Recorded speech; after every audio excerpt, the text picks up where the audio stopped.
What's up guys, and welcome back to the channel. And in today's video I am going to be matchmaking every single fight to make next after UFC 309, Miocic versus Jonathan Jones. Stipe retired, so I won't be matchmaking for him, but I'll be matchmaking for all the other key winners on the card and a few of the losers who I saw it beneficial to matchmake fights for. You guys can let me know in the comments who you guys want to see next for all of these fighters on the card. If you agree with my picks or not, I am declaring myself the best matchmaker on YouTube. And yeah, that's what we're going to do. So you guys let me know if you agree or not with my picks. Maybe I'm missing out on some things. Some of these are low effort. I kind of just fucking think of a name. But for the more notable fights, I do think I've come up with some good picks here. So yeah, let's start off with the main event. Obviously, I think we all agree the next fight to make is Jon Jones versus Tom Aspinall. Will Jones take that fight? Probably not. That is what remains to be seen. I'll probably put up a poll on my community page saying, do you think Jones will ever fight Tom Aspinall? And I'm interested to see what percentage of you guys think if Jones will actually take an Aspinall fight, because I don't think he will. I think he's going to be just an absolute duck. He's going to call for the Pereira fight. He's done his little press conference reaction. He's talked in his little gay voice, and he's saying he wants Pereira, and he's saying he's got no interest in fighting these. He literally said, "I have no interest in fighting dangerous up and comers," which is kind of crazy. Even though I low-key think Pereira could catch him on the feet. Like if Pereira could just drill fucking double leg defense and just hope Jones can't get into the clinch, like just practice digging underhooks Pereira and you KO this guy stiff on the feet. Jones would be one of Pereira's easiest fights on the feet, in my opinion.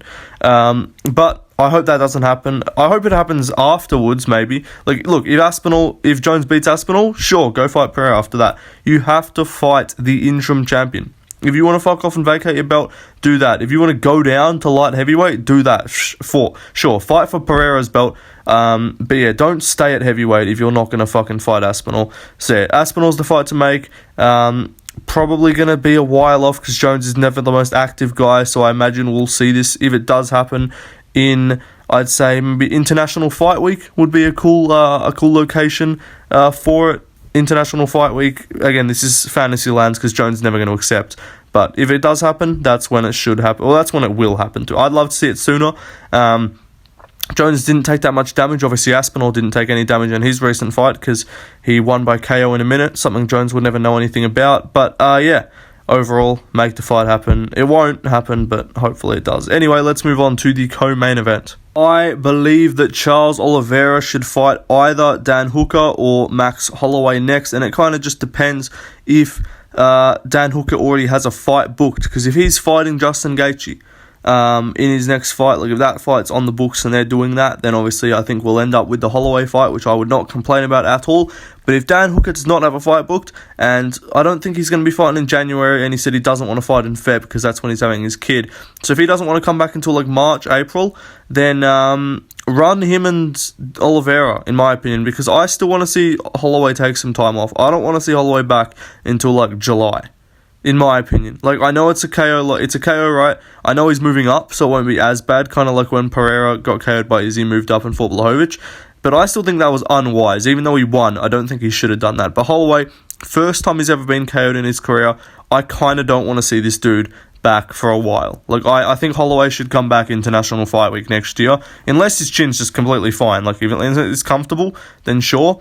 But I'm not confident that Holloway's not just going to get chinned if he comes back pretty soon. I would pick Oliveira to beat both of these guys, in my opinion. I think the only guys who I would pick Islam against him, and then I would pick Oliveira in a rematch against Arman. 5 rounds, to be honest. I think I would. Maybe I'm bugging, but I think if he fights how he did against Chandler, I think he could do it. Because I don't think Arman has the power to hurt him on the feet, and I think Oliveira's wrestling looked a lot better. So maybe I'm tripping, but I would pick him to lose to Islam, but I think I would pick him against Arman. So we'll see what happens with Oliveira. I don't think you can get a title shot straight away. Like, I wouldn't mind it, but also you kind of need to have some room. Like, if he goes and fights the winner of Arman Islam, like, what, he's gonna have had one fight, but like he's gonna have 2 wins between when he lost to Islam and 1 win when he lost to Arman. Like, you kind of got to have, like, I don't like this lightweight thing of just 1 win in a fucking title fight. It does kind of annoy me, and as much as I like Oliveira, gotta hold him to the same standard. So yeah, there's other guys like Dan Hooker is on a multi-fight win streak and also deserves as a top 5 guy. So I wouldn't mind Dan Hooker. It kind of depends on the timeline. So yeah, I'll pick either of them. I guess if I'm gonna say one, I think the Oliveira Max Holloway fight would be cooler. I think because I do think Dan Hooker's probably gonna end up fighting Gaethje, but we'll see what happens. I think either of these two matchups you can't go wrong. For Charles Oliveira. Let's move on though to the loser of the co-main event. Also, I just want to say fuck Kenny Okoye, fucking absolute Burns victim, bomb, picked Michael fucking Chandler like an absolute retard, and then was just coping. I normally don't bring myself the pain of watching his videos, but I just went back and watched his stream to that because I know he did the video come back to this when Chandler wins. I came back to this and commented calling him a retard. But I went to his stream as well, watched his live reaction. He was saying that Oliveira is boring. And he's meanwhile this dude glazes fucking Izzy and Bilal and these motherfuckers.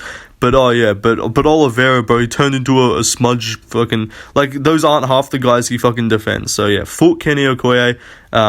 I'll say fuck Bedtime too because he picked Chandler, but he wasn't as like standing on business, as hateful about it, and wasn't coping as much to see Chandler win. So Bedtime, you get the pass, but Kenny, fuck you, Phil.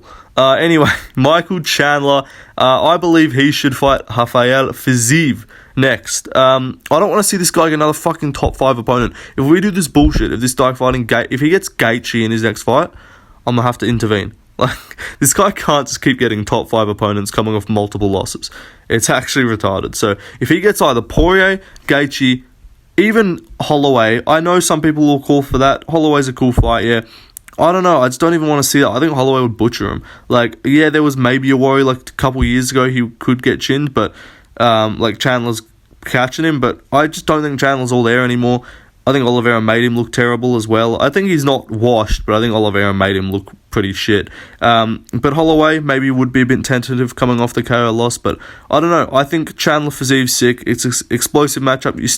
I think that's the main appeal to like booking Chandler against those top 5 guys. You're like, oh, we want an exciting fight. But they think like, so they go, oh, just top 5 guys. But no, I think like Fiziev's a good opponent. Paddy Pimblett's not a bad opponent. Any of these, and I think Paddy would probably beat Chandler, to be honest, seeing how easily Oliveira was able to take him down. Like, I think obviously Paddy's way worse than Oliveira, but I still think he could kind of muscle him to the ground a bit. Maybe I'm wrong. Might seem like a retarded take, but no, Chandler, Fiziev, that works for me. Who else? Fight some of these other up-and-comers. Fight fucking Fares Siam, I don't know. Fight Mauricio, no, that's too early. But yeah, Chandler, just no top 5 guy. Anyone outside the top 5, fight Dariush, fight Fiziev, fight Scamrot, fight any of these guys. Just no top 5 opponent, and I'm fine. No Holloway and no top 5 opponent, and that's all good by me. Anyway, let's move on to the next fighter. Next up, Bo Bot Nickel fucking. Guys, GSP also went to decisions. What do you want me to do? You want me to just KO everybody?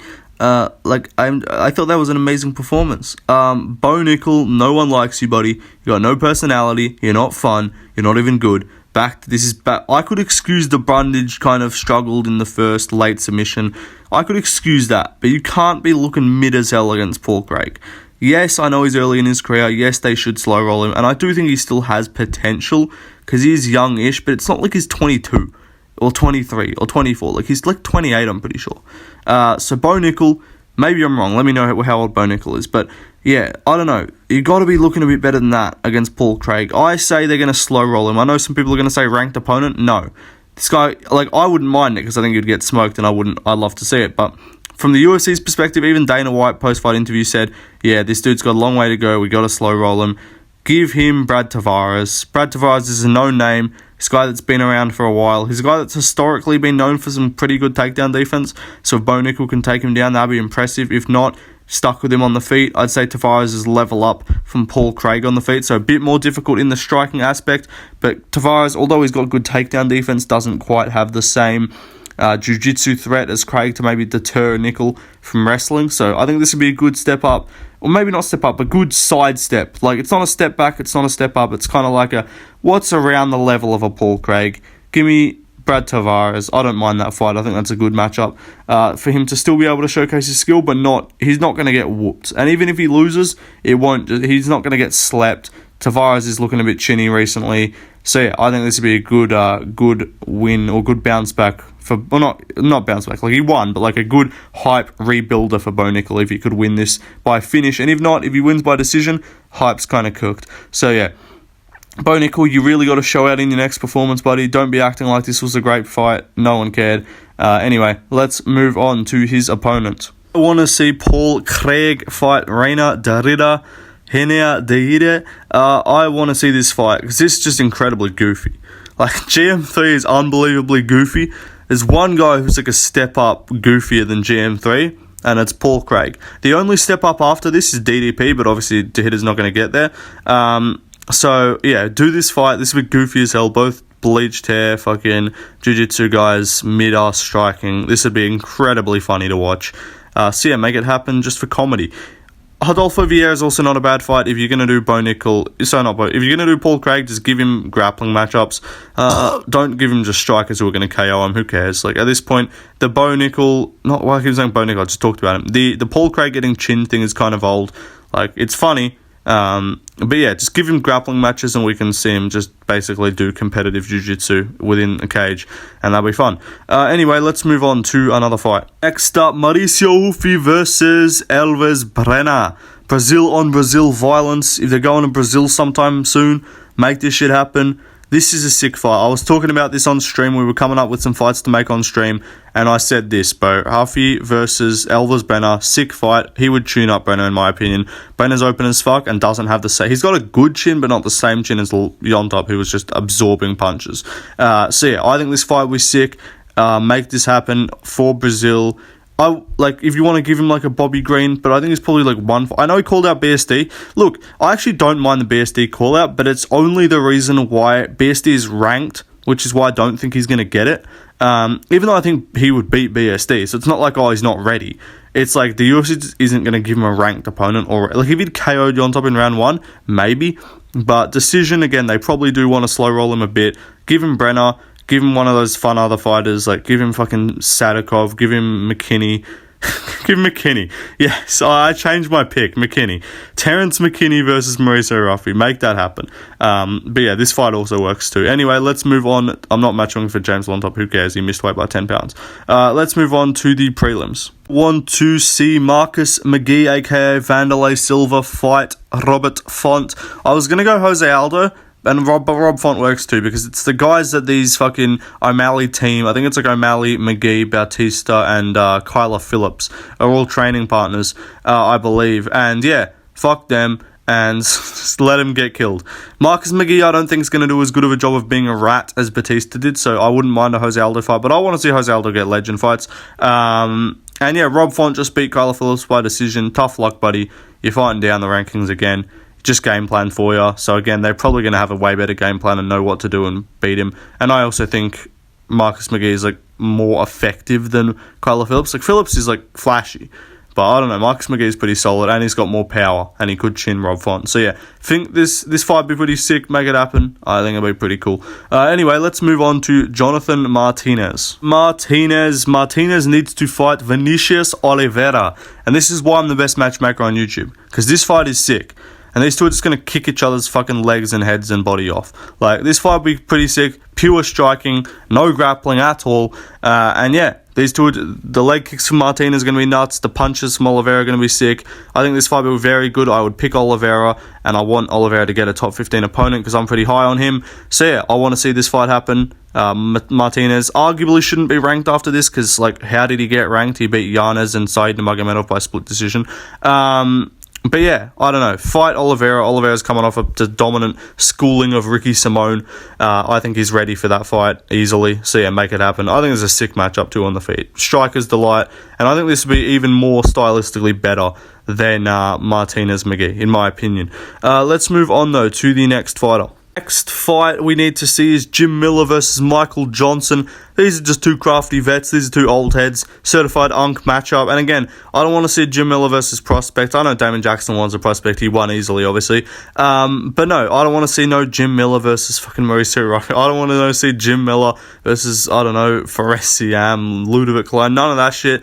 Give this, no fights like that. Give him legends, give him older guys. Mike Johnson's not like a legend, but he's older, he's established name. He's fighting on the December card in Tampa against Ottoman Azaita, the potato smuggler. But yeah, if he wins, make this happen. I assume they've fought, I guess, but if not, cool. If so, it seems like it would have been a while ago, so you could probably just run a rematch. But yeah, this fight would be pretty cool. Let's move on, though, to the next fight. Again, I'm cooking. David Onama versus Jack Jenkins. Hands up, give me credit, go down in the comments and say W matchmaking. Put fire matchmaking in the comments, because this fight is sick and I came up with it myself. So yeah, make this fight happen. This would be sick on the Australia card. Hopefully, if Onama didn't take too much damage. If Jack Jenkins already has a fight, which he might, like they've already started booking for the Australia card, so maybe Jenkins already has an opponent. If not, who cares? Onama's not the most active dude anyway. He fights like once every 8 months. So yeah, Jenkins can cook some poor guy on the Australia card and then fight Onama on like International Fight Week or something. Because again, Onama takes yonks off, but if you can get him back in the cage quickly, do him for February against Jenkins in Australia. If not, International Fight Week, easy. This fight would be a banger. I think Jenkins would beat him up, but yeah, I'm all for it. I'm all for white power punches, obviously. Yeah. Anyway, let's move on. Onama, good win though, I guess, against Romero, but did get dropped. This fight would be sick though. Let's move on though to the next fighter. Next fight on the card to make, Romero versus Gabriel Miranda. I'm not going to talk about it for too long, but shout out Romero. Had a solid showing for himself, so yeah, good job. You can stick around and beat up this fucking mustache man over here and have a good win, hopefully, and we'll see if you're not completely mid. Because, like, he looked good, but sometimes those debuting guys look good, and then the next fight, they become a favourite and then look mid. So we'll see what happens, but Romero, El Charro Negro is his fighter nickname. Yeah, he should have a good fight in his next, like, bottom of the barrel featherweight. Let him prove himself, let him put on a highlight reel. Good stuff. Let's move on, though, to another fighter. Start, we got Marcin Tybura. He's a great fight. I love to fight him. He can fight the loser of Rosenstrike Pavlovich, which I think is going to be Rosenstrike. These two are right next to each other in the rankings. I heard a Derek Lewis suggestion thrown around. I don't mind it, but I just can't rely on Derek Lewis to get in the fucking cage. Marcin Tybura probably wants some time off. You know, he fought pretty actively. You know, needs to go back to the apex, go back to his breeding grounds and just refuel himself, connect himself back to the battery plug and recharge himself. So Tybura needs some time off, but great win over Janese. Cooked him up with elbows on the ground. Good stuff. He can fight Fat Boy Rosenstrike. Let's move on to another fight. Next up, good job from Ramiz Brahimaj to get the KO win. He can fight Song Kanan, older guy, both bum level fighters. I saw someone saying like, oh, Ramiz Brahimaj versus like, I don't know, I think he said like Brian Battle or some shit. Like, I think people just don't watch the sport and they see a guy get one highlight reel KO, and if you're an unranked fighter and you get a highlight reel KO, everyone just gives you a ranked opponent next. I'm like, bro, this guy lost to fucking Temba Garimbo in his last fight. Like, he sucks. Mickey Gall's just awful. Like, settle down. We're not jumping this dude up to the fucking top 30 for beating Mickey Gall. You can fight Song Kanan. That'll be a good fight. Both got some pop. Brahimaj apparently has aura now because he got his first ever KO, so good stuff. Weird looking hat though. Let's move on though to another fight. Stop, Alban Elliott, the Welsh gangster, got the fucking win by KO, beat Basil Lafez. Just how bad is JDM? I'm on this train now. Rooting against my fellow countrymen. No, I want him to beat Osman, but I do think he's kind of mid. But yeah, JDM couldn't KO Basil Lafez, but Alban Elliott could. Alban Elliott got dropped by Val Woodburn, aka JDM would lose to Val Woodburn, confirmed. No, I'm kidding. JDM's good. But Alban Elliott, great win. Fight the Leech. Leech is good, established name, established crafty vet. Good step just outside the rankings. Probably wins this and could probably arguably get a ranked opponent. He's already 3-0 against Val Woodburn, Preston Parsons, and now Elliott. Now Hafez. And yeah, Leech 4-0. Obviously, he's not putting on barn burners every time, but he's having solid fights. So, yeah, you could probably say one more after this would give him a title shot. Maybe two more. We'll see what happens. But, yeah, good stuff. Great win from Alban Elliott. And, again, proving that JDM is a fraud. Let's move on, though, to the final fight to make. Next up, apologies, I couldn't find any normal stock images of these two, so I just had to go for the next best thing just to demonstrate why this fight needs to be made, of course. Just the grappling exchanges, the outside foot battle, you know, the technical aspect of this would just be a treat to watch. The thighs on these two women, I'm sorry. The jig's up. You caught me. I guess you found out why I wanted to make this fight. My bad. But yeah, make it happen. Certified Gooner fight matchup. Pants will be around the ankles. But yeah, goodbye, guys. Like, subscribe. That's the video done. Let me know if you agree with my picks or not. But yeah, peace out, guys. See you in the next one. Bye.